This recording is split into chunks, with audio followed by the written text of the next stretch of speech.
Welcome to Make and Decorate, a podcast for makers who love to sew, quilt, knit, and decorate.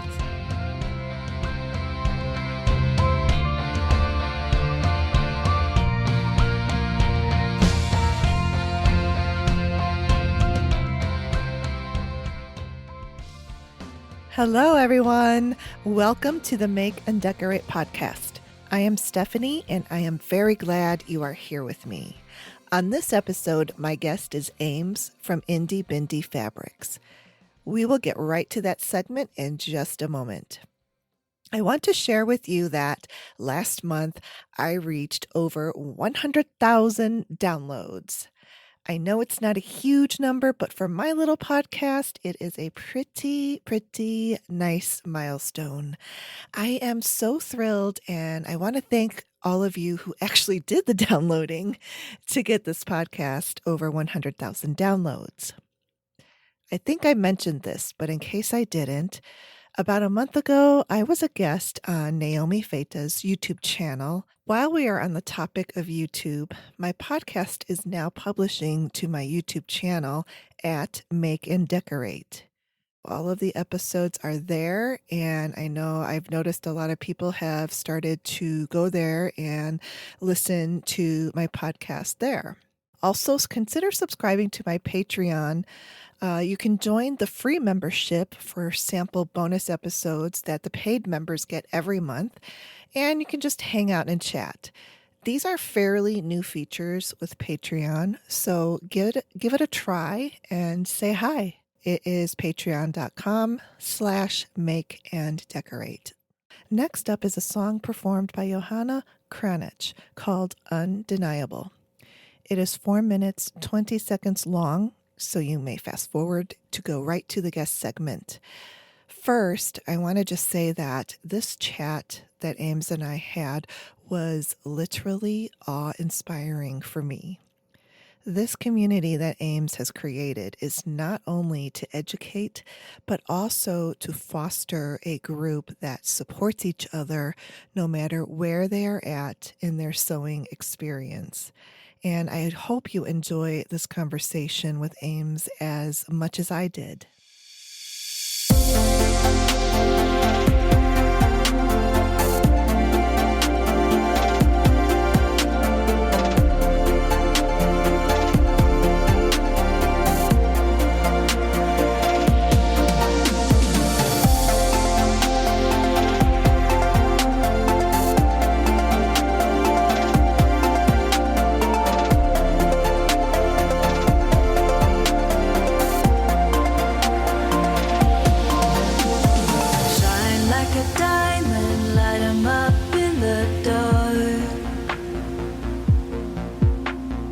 We know who we are, we're a big bright spark.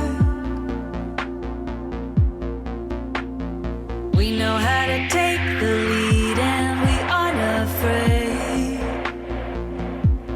Shake up all the rules, pretend like they were never made.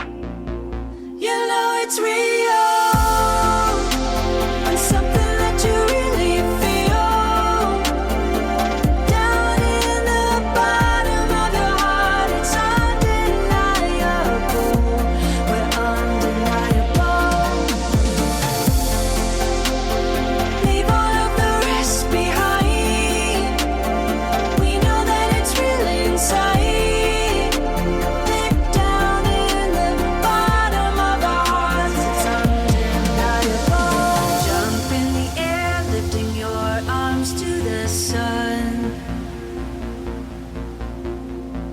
We can be braver when we are more than one. Hold on to the beat of your feet, marching to the drum. Break all of the rules, pretend like they weren't made for you. You know it's real.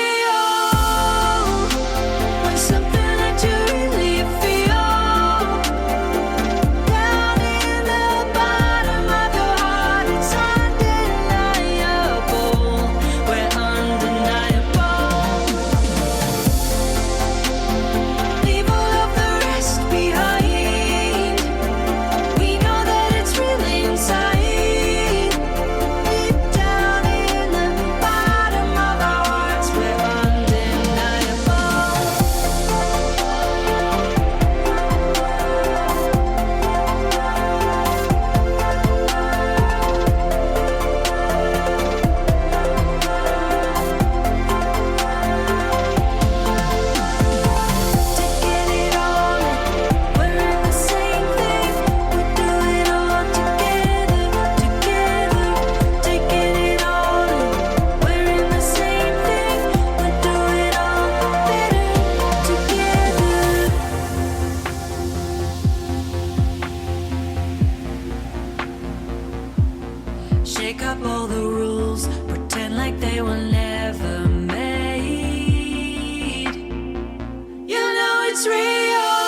My guest today is Ames from Indy Bindy Fabrics. And Ames is in Australia, and I'm in Chicago, and I'm so very excited for this opportunity to chat with Ames. Welcome, Ames, to the Make and Decorate with Stephanie podcast. Thanks for having me. I'm excited to be here. I'm really excited. I learned about you from one of your events that you hosted online last year, and one of your guests was Atsushi Futuyama, and I follow him. I'm so into sashiko right now, and that's how I discovered you. Oh, I love that you found me that way. Yeah, he is amazing. Yeah, he's so skilled, and I love how much he shares in terms of sashiko and spreading, the word about it. Yeah, I find him really, like you said, amazing, because I had tried sashiko years ago and just didn't know any of that. So it was very hard to find, especially years ago before the internet is what it is today, and how we can just get information from any part of the globe instantly. Yeah. We'll talk about everything that you have going on. I think it's so unique and I love it. And I am hoping to get some more time in the near future to be able to focus more on the sewing stuff that you present and do, which is clothing. So let's just talk about you first, your story, your sewing story, and we'll build up to, where you are today. Sounds great. So you want to know how it all started? How did it all start with you? You sew such beautiful clothes today. And so there had to be origins for that. It wasn't always that way, that's for sure. I actually learned to sew before I can really remember. So my mum went with two of her best friends and learnt to sew when I was a toddler.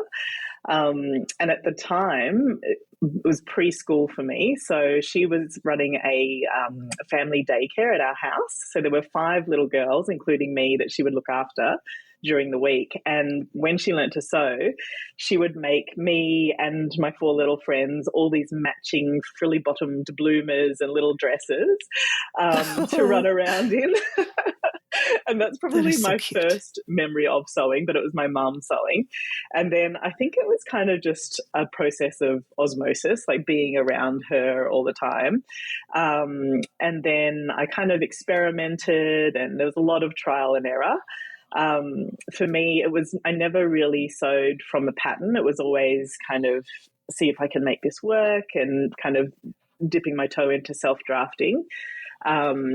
And as you do, you kind of pop in and out of sewing as life gets busy, and your priorities change as a teenager, and then you want to experiment with style. And so I didn't want to look like everyone else, so I decided to sew some things, and then again at university it fell away because we got busy again.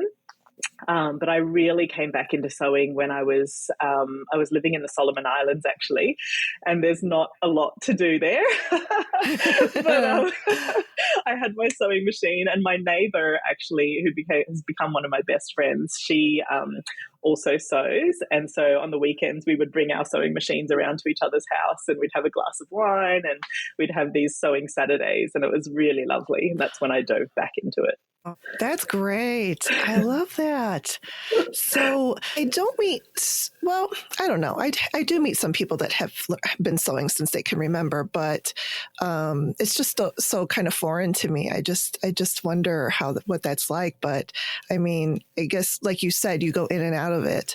And I can understand like getting busy in university or college, and your mind's totally taken off of it, but you always come back to it. And what does it do for you that you just keep immersing yourself into it? Well, now I can't imagine that. I'll never say never, but I can't imagine going away from it again. Like, it just feels like such a big part of my life now. It's kind of where I go, particularly once I had my kids. When I was pregnant with my first child, I fell pregnant in the Solomon Islands. And so it was just kind of a part of me that was all for myself.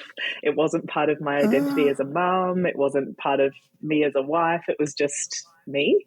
And so that's why it's really important for me, is it's something that I can immerse myself in, but also can express who I am. Yes. I can identify with that for sure. Part of you. Yeah. Okay, Solomon Islands, where exactly are those at? Yeah, I know. It's a bit like that. I should know this better. No, you shouldn't. It's like off the top of Australia, you've got Indonesia, Papua New Guinea, and then it's kind of off the bottom of Papua New Guinea, so in the Pacific. Okay. It's about 1,000 islands actually that make up the Solomon Islands. It's a really stunning place, some of the best scuba diving in the world. I have heard of them, and I almost think I've seen like things on National Geographic or whatever with them, but I wasn't sure exactly where to picture it. I was kind of picturing it more towards Philippines for whatever reason. Papua New Guinea, I know where that's at. Yes. So, great. Yeah. So you've had some nice experiences living in beautiful places, because this kind of leads into what you do today from where you lived those years in Tokyo. So you want to talk about that? Yeah, that's right. Yeah, I've always loved traveling. I think it's just something that my family has embraced, and so I've held on to that. And when I was 15, I went to Japan on a year-long exchange, and that's where my love of Japan just took hold, and it's kind of the place that just always draws me back. Ever since then, every year or two I'll end up going back. But since that time, we've probably lived in Japan, myself and my family, probably about 7 years or so, all up. It's kind of become our second home. My second son was born there. And the fabrics are just stunning. So, I ended up starting my business just after I had my second son in Tokyo. I went to this beautiful Indy Fabric Fair, and you walk in and it was half outside, half inside, and the atmosphere was just so fun. There were all these creatives kind of just milling around, and color everywhere and fabric hanging, and it was heaven. And I knew that this was kind of my place. And as soon as I started talking to the designers, they were telling me how they'd love to get into the international market, but they either didn't have the ability with English or time, or weren't comfortable working in the online space. And so all the light bulbs went off, and I basically said, well, I can help you out there. And that's where my business started. Yes. Yeah. Because I have noted that the fabrics that you sell, and it's an online shop, right? Yes, that's right. Okay, and they are from these independent fabric designers from Japan, and unless you're in Japan, they're not available anywhere else except for your shop, which is really just great and interesting. And I appreciate that access that you have given to the rest of the world here. I mean, how many miles away am I from you? And I can order fabric from you. I've been looking at them recently. And trying to decide, because you have this one fabric line, sashiko. Ori? Yes, where the sashiko is woven into the fabric. Yes. And it creates this texture, almost like a matelassé, I would say. It's gorgeous, gorgeous, gorgeous. Yeah. And I wanted to indigo. I think it's sold out though. It is, unfortunately. and I think your fabrics are kind of one and done, right? Is that because they're handmade? Yes. Hand produced, because they're all or small batch produced. Yes, they're all small batch produced. So sometimes we do get reprints, but it's not guaranteed. It depends on what's happening with the designer, because they're all small independent designers. They can only do a small batch at a time, and they can't have a wide range in stock. So it won't necessarily come back, but sometimes we're lucky enough that it does. But with this, with the Sashiko Ori fabrics that you're talking about, I believe that this is the last run that we're going to have of them. And then I think they may just be done forever, because there's just one person that knows how to work this vintage loom that it's created on. It's an incredible loom. It takes up most of a room. And it takes thousands of different threads that need to be threaded on the machine, and then the tension needs to be played with just to get the perfect mix.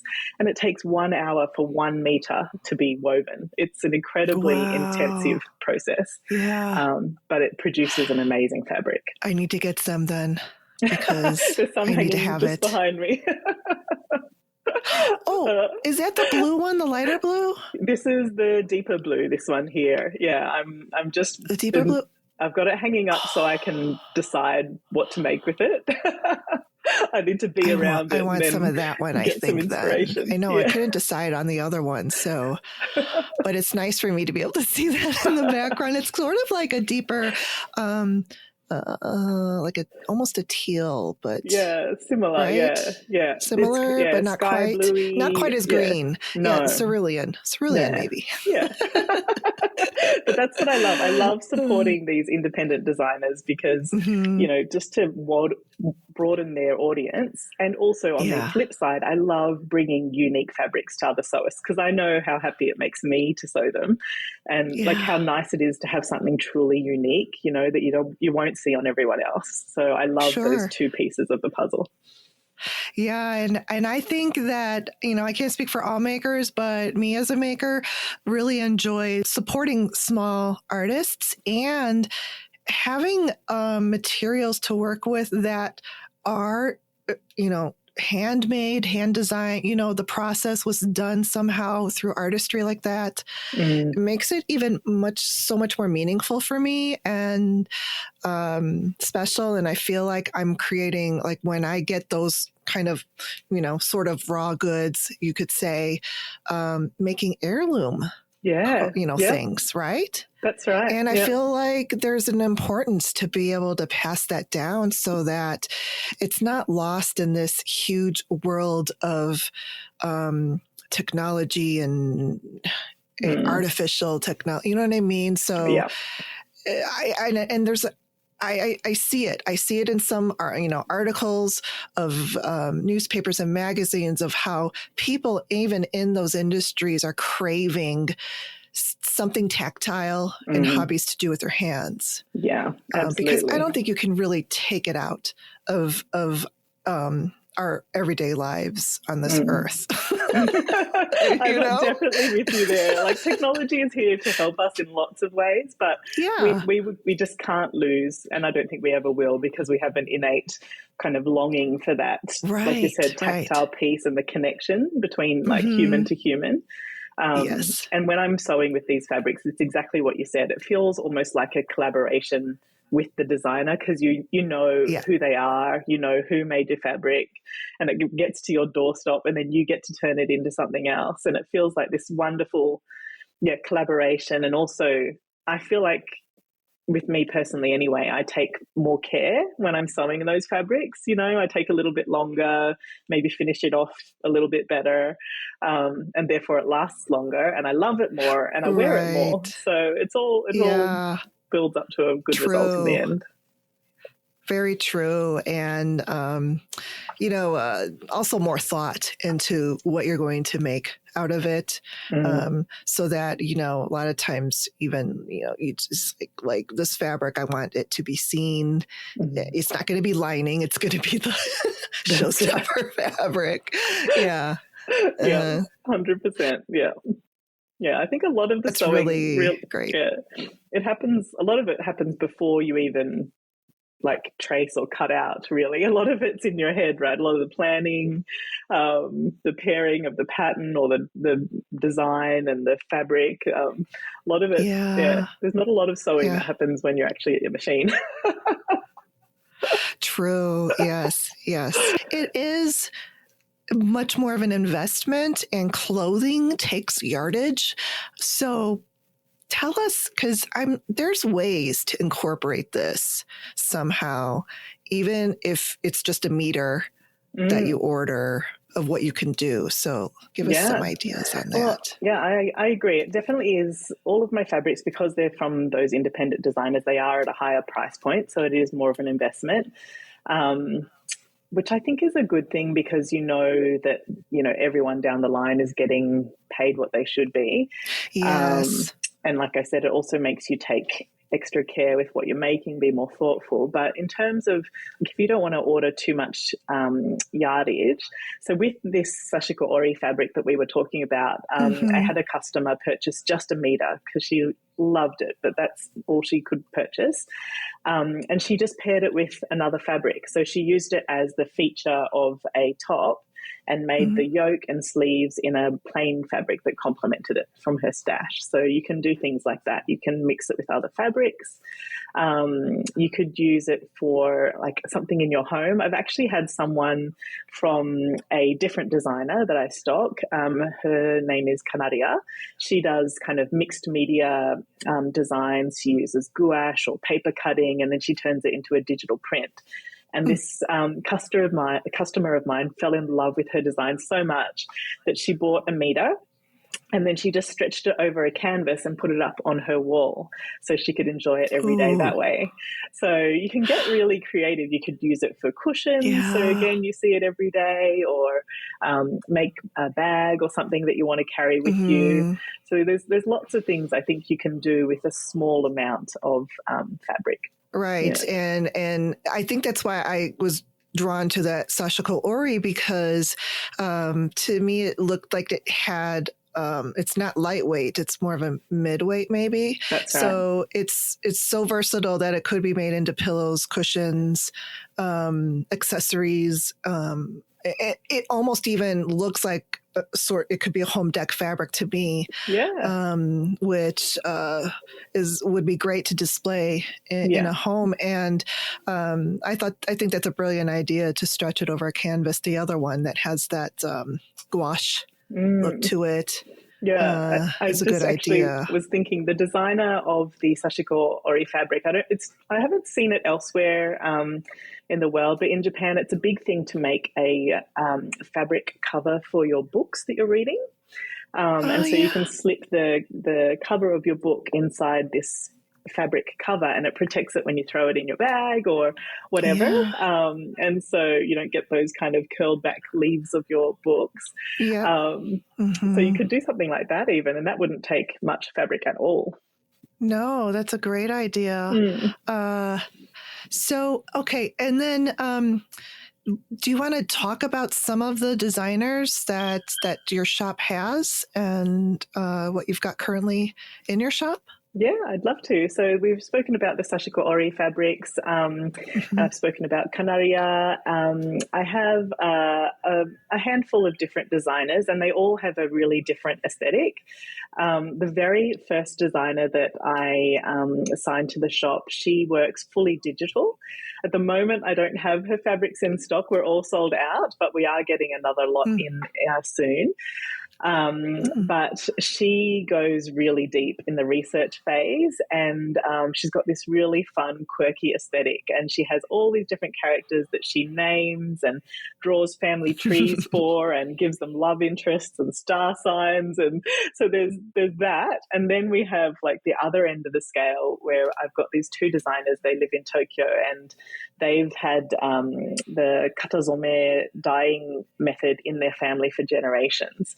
And so it's a traditional style of dyeing fabrics. And so what they do is they take the molds that you create your designs from in katazome, and they create their designs the exact same way, but then they do hand-printed screen printing. And so they use the traditional and the modern, and they create these incredible designs that are really saturated in color, but also fun. So I have a whole gamut of, there's kind of something for everyone, but the key thing that ties them together is that they're all artists in their own right. And they're so passionate about what they do. And a lot of them, they're doing it because they don't want the art to die out either. Because like you said, things move forward at a fast pace, but it's important to also keep up this artisan industry as well. Yeah, and I can see different personalities with the fabrics that you carry. There's this one fabric, and it almost looks like a crocodile. Yeah, You know which one I'm talking I about? do. Yeah. It's so cute. There's just so many different weights, so that there's more lighter weight ones. And you don't have this fabric anymore, I don't think, but because you had it last year, but you made this beautiful blouse or top out of it. And it was the red colorway with, I think it was large flower. You know which one I'm talking Yeah. about? Oh my gosh, it was so beautiful. Yeah, that's a designer that I do a collaboration with every year, but I don't stock them for the whole 12 months because they are a husband and wife team. They live right down on one of the most southernmost islands in Japan, and they have an atelier by the sea attached to their home.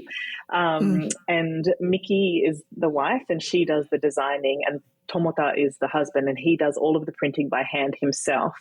So it takes a long time, and they can't have a large amount of orders at once. So we just do one collaboration one time per year. And so, yeah, I love working with them. They're like me, they're a lover of color and those big, bold designs as well. Yeah, I really loved it. And what the patterns that you make, do you talk about those or carry patterns in your shop, or how does that work? I don't carry patterns in my shop. I started off my journey with sewing in more self-drafting, but once I had my babies, I realized that there was this whole big world of indie patterns out there, and I absolutely love it. I love working with those pattern designers, those indie pattern designers as well, doing collaborations to show off their designs. But I don't personally stock them. I did do a design myself for Tahki magazine. That was last year, I believe. So I think you can still get that robe that I designed for them via their website. It's the Prism robe.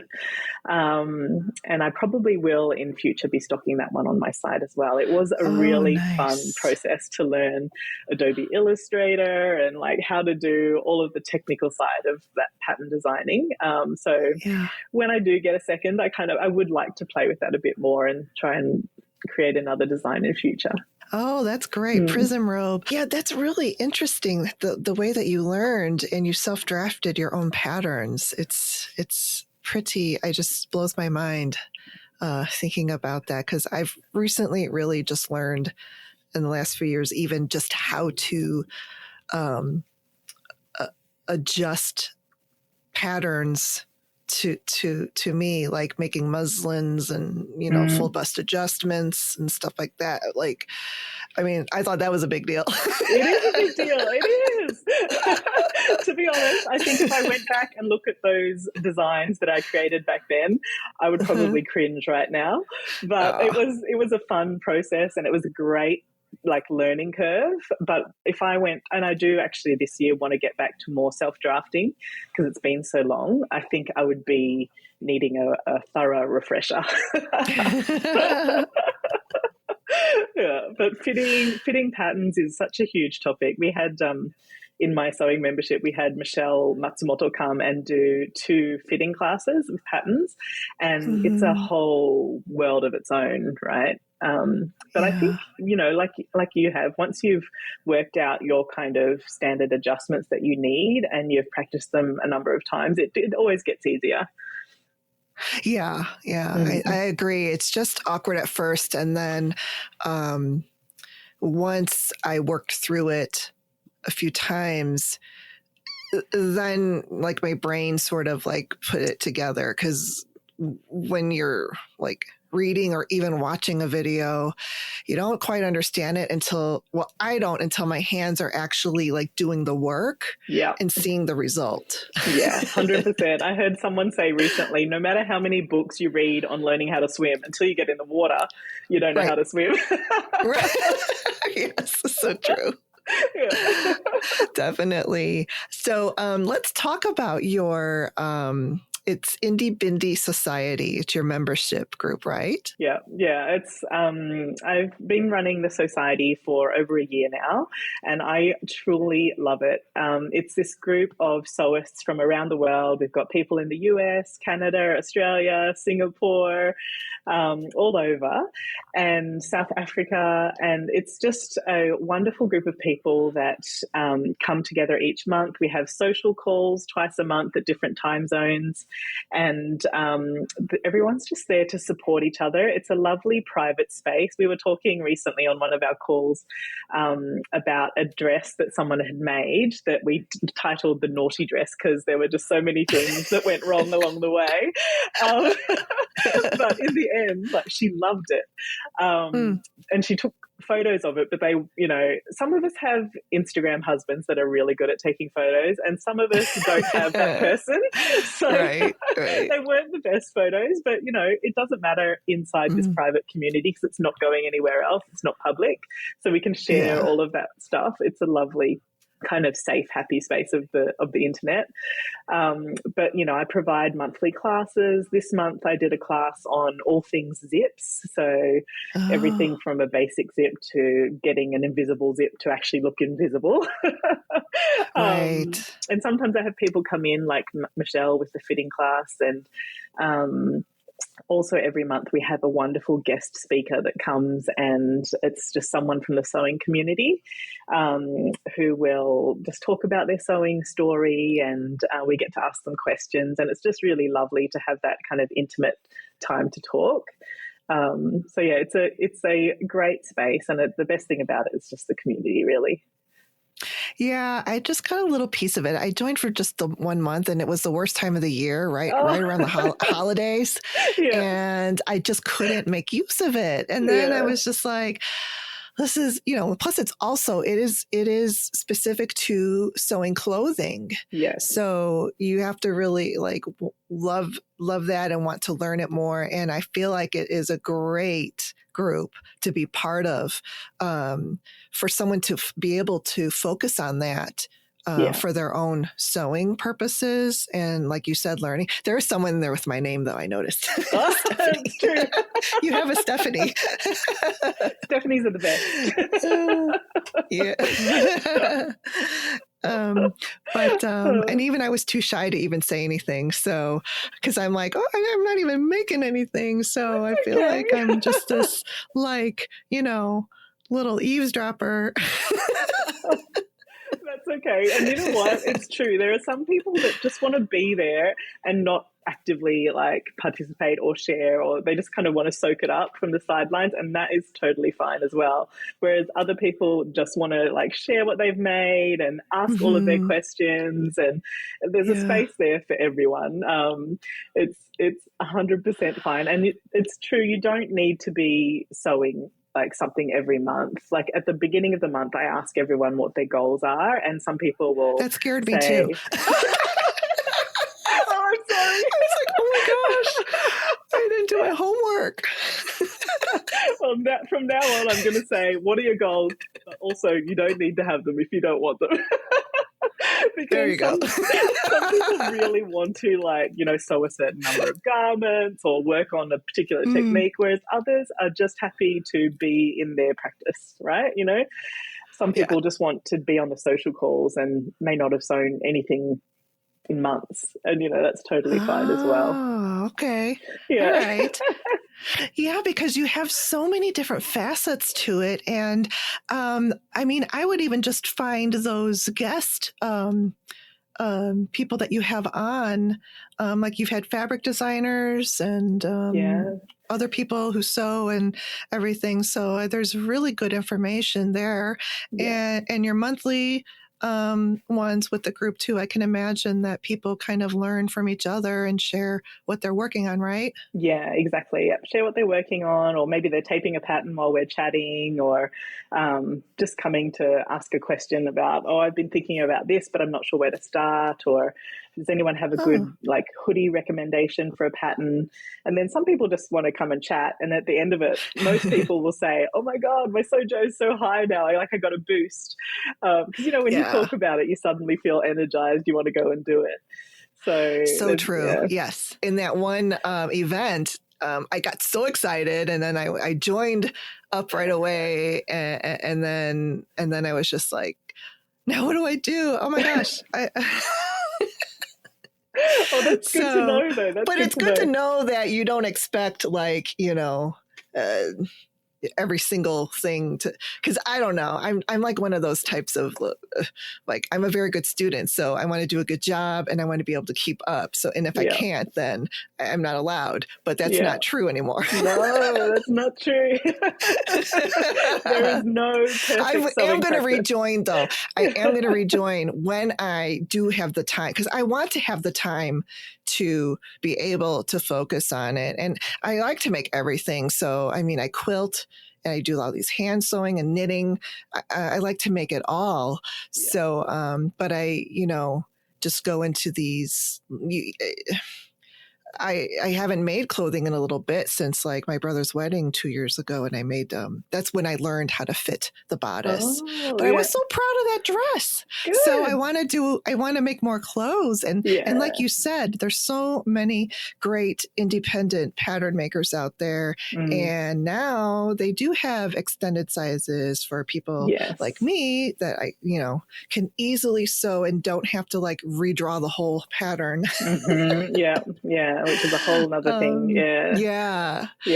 So I do want to immerse myself in that at some point. So, and I'm glad that your group is around because I just really, I mean, it's very dreamy to me because of the fact that you're so unique, and I love learning about, even like different cultures, and the fact that you introduce these Japanese artists and makers and designers is such a draw for me. I love it. I just want to, like, be a sponge and soak it all up. And that's how I am with, like, that Atsushi with the sashiko.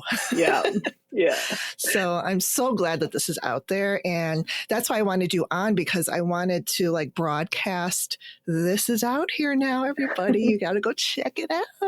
Thank you. That makes me so happy to hear. Yeah, I absolutely love that too. I love sharing that piece. And, like, joining is quite a reasonable price. It's like the price of a coffee each week kind of thing. But I think even if you just joined for the guest speakers, if you did nothing else, didn't take a single class, didn't come onto the social calls, if you just popped onto our calls each month with the guest speaker, they can be so inspiring.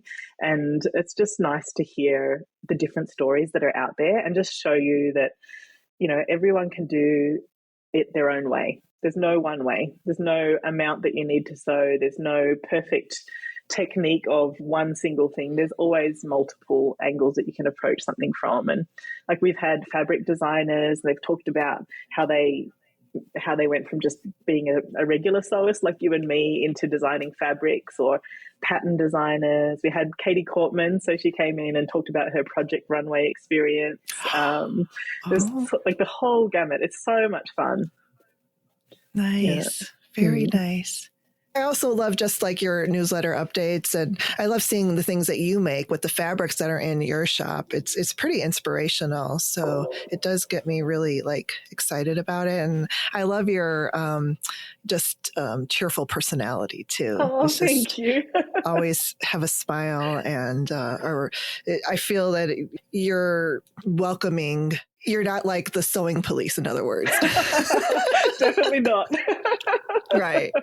And, there's, in the society, we've got people that have been sewing for, like, over 5 decades, right? So they know exactly who they are as a sewist. But then I've also got people who have come across as quilters, and they're completely new to garment sewing, or they've just kind of taught themselves over the last couple of years. So there's the whole gamut, and I love that. And no one is, like, telling anyone that's not the right way to do it, right? They're all, like, cheering each other on, which I think is so wonderful. Oh, that's great to hear. Yeah, really wonderful. So it's Indy Bindy Society, and we'll have a link to that in the show notes. And the other great thing is, okay, so you have actually, like, open enrollments for this, though, right? Yes. Like, you can't just go on and join. You have to wait until you open it up. That's right. Yeah, because I want to spend most of my time focused on the people that are inside the membership. I don't want to be promoting it constantly. So I just want to make it the best experience possible in there. So I only open a few times a year, but in between those times, I do have a VIP wait list that's the best place to be if you're interested, because those people will be the first to know when doors open, and I usually give them VIP perks as well. So they'll get the best offer. And it's also, I'll pop you on a list so I can give people all the information they want about what it actually looks like. Oh, good. Okay. Wonderful. That makes it much more of an intimate group, I think, which is also another plus that I really enjoy, because you can, like you said, focus on the group that you have. Yeah. And I think at any given moment of time. Yeah. Yeah, and the sewing community on Instagram and socials in general is really lovely. I find it a really supportive, welcoming space, but it is huge, so you can kind of get lost in it. So that's why I really like this kind of intimate space, like you said. Yeah. Yeah, definitely. Very lost.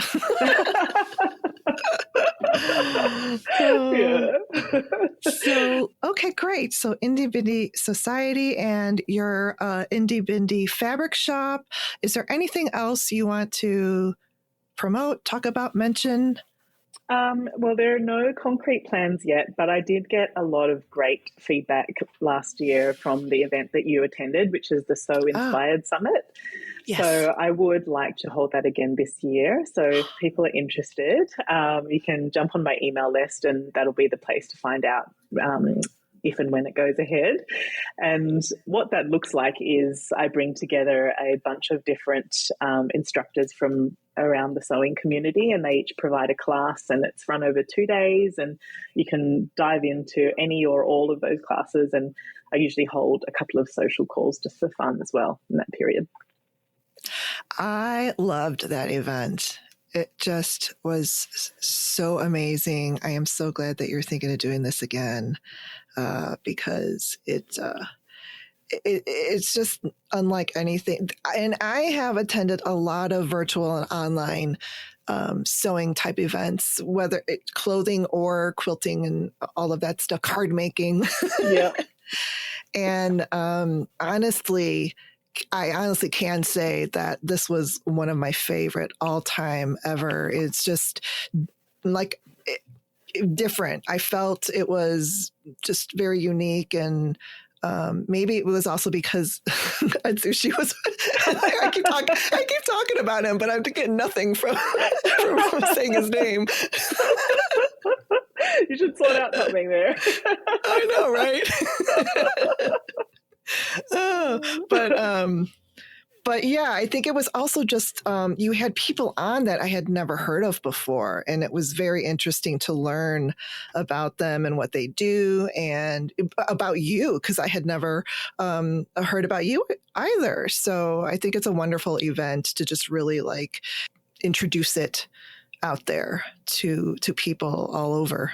Yeah, that was really important to me when I was putting it together. I wanted a range of different people and different projects and classes, so that we had that kind of cross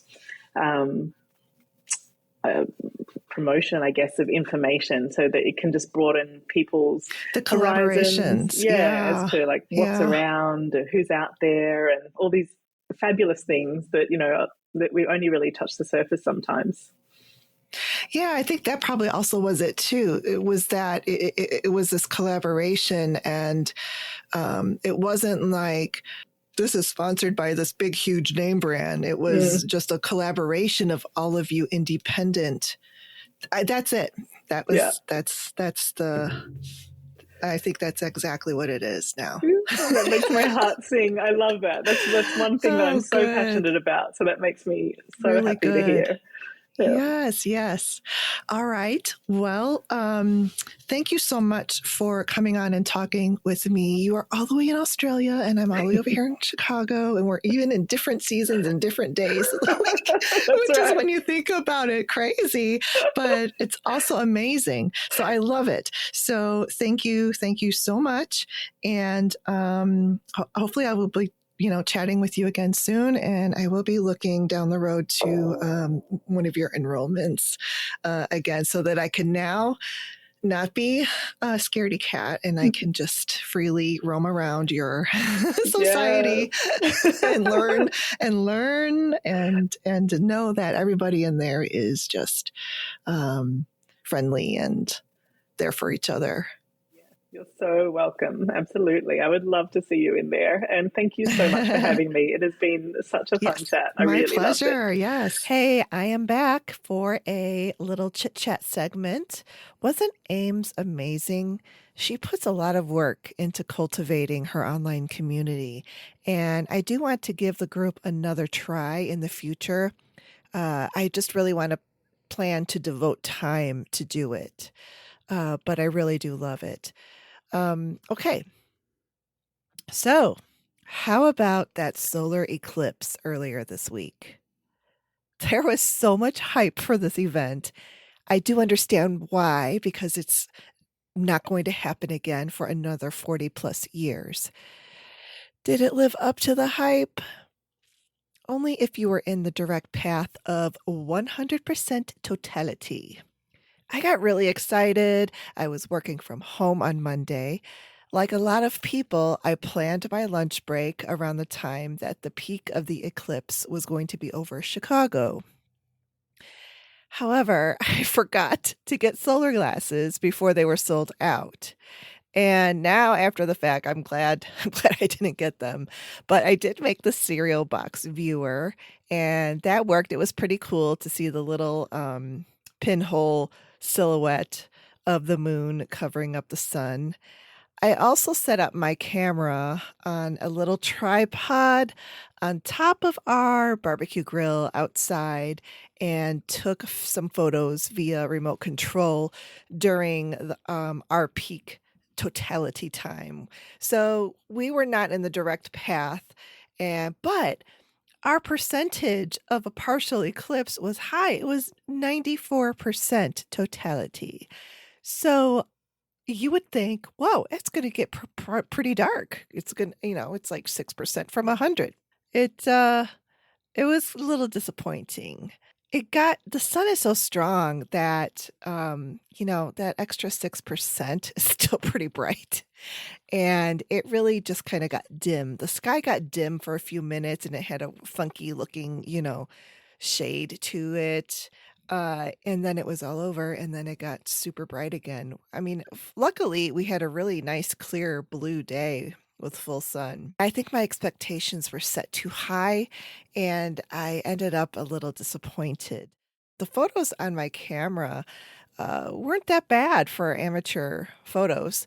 And the photo equipment that I had, it did show the moon's silhouette over the sun, and I got it right at our peak time. So I was pretty happy with that. I think if I did not do that, if I didn't set up my camera and take those photos, I probably would have been like thoroughly disappointed.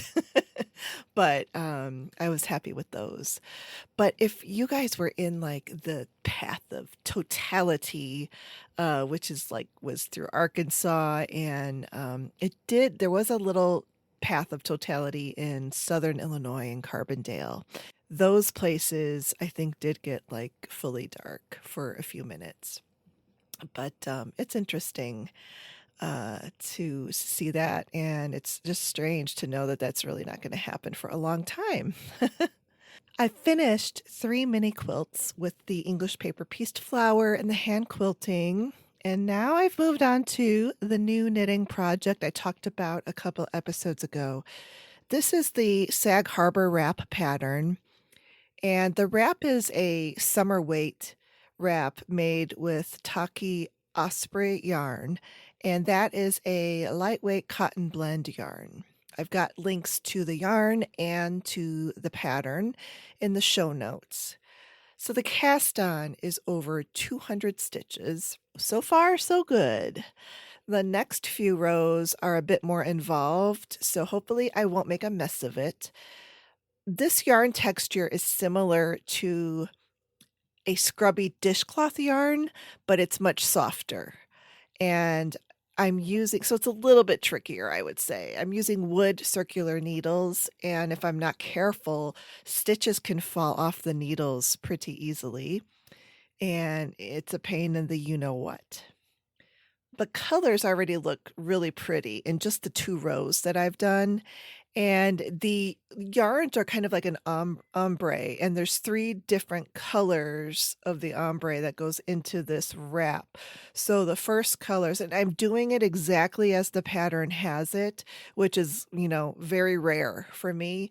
But it's cool because I love the colors, and it starts off with like this sunset type of pinks and corals, and purples, and it goes then into like neutral colors, which I haven't, that's sort of in the middle of the wrap, and then it goes into these um blues, which I love too. So I think I enjoy just seeing how the colors develop, as much as I do as I'm knitting it, which is makes this project a lot of fun. Yeah, I am so far pretty happy with this, and I think I'll stay with it.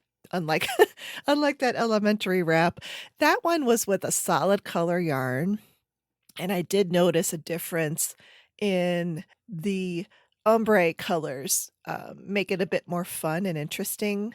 And the fact that this pattern has a lot of like, sounds silly to say, but holes in it because it's like a lacy design, that also makes it interesting.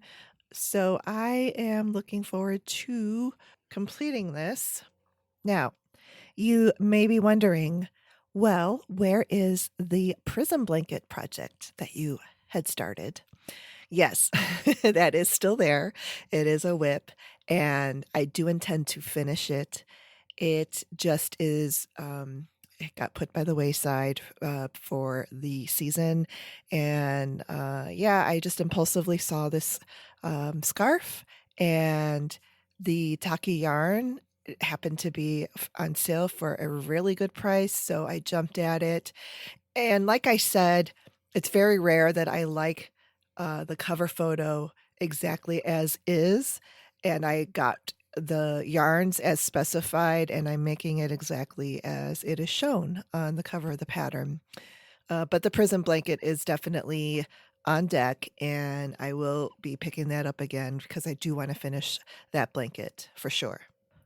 I came across a really interesting reel on Instagram last week, and I didn't save it, so I can't tell you exactly where to find it, other than I did make note of the handle. The Instagram handle is at Linden Acres Design, Linden Acre S Design. Okay, let me say that again. At Linden Acres Design. She was hand embroidering a hardback Pride and Prejudice book, and it had a design on the front cover of like these embossed flowers. She was stitching directly on top of the design with what looked like to me 6-strand embroidery floss. The video was sped up, and it looked like the needle went through the book cover like butter. But you could see the needle holes of completed stitches. And I think that she had to somehow pre-drill, per se, the holes before stitching through the cover. And I don't know if it was just that she used a larger, thicker needle to kind of work its way through the book cover, or she did it not an awl, because an awl would be too thick. So I'm thinking just like a thicker needle, that she worked through to make the hole before she actually pulled the stitches through. That is my guess, but you can make your own determination if you find it. So just go to that account name, and it was posted not that long ago, so I'm sure you could still find it. And let me know how you think that book cover was stitched. Okay, I am going to end Chit Chat and the episode here. Enjoy your weekend, and remember to make and decorate something for you and the ones you love. Bye-bye. If you love the Make and Decorate with Stephanie podcast, check out my Patreon page at patreon.com/ patreon.com/makeanddecorate. You'll get a bonus episode every month, even during the months that the show is on hiatus. Thanks for listening, and I will chat with you next time. Bye-bye.